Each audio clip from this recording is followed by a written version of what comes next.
When it comes to face framing or bangs, people typically don't want those curled, so you'll just want to curve those slightly away from the face. In this example, we're going to leave about 3 inches straight on the top, and then that same length will be straight on the tail, about 3 inches.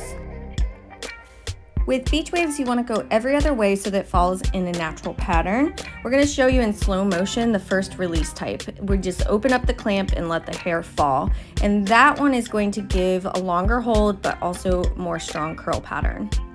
The second release we will show you is going to be more of a release of the mid shaft and then a sliding of the tails. You can see we did it in slow motion here. That one is going to give a bit more texture. It'll straighten out the curl a little bit more, but it gives a very natural look.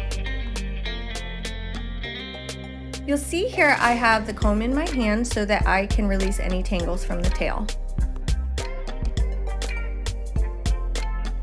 Now I'm going back through and checking for any creases or any tails that are a little too pin straight, which can make it look kind of frizzy and undone.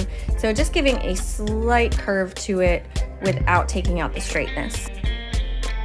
If a guest comes in for a blow dry and then you beach wave, you won't have this problem, but this guest came in dry, so we had to correct some of that S pattern. So afterwards, since she wanted it loose, I did it after. I wasn't worried about pulling out too much of the curl. I went in and just got those roots a bit more tamed. Nobody wants to come in for a professional service and have a natural air dried S shape at their roots.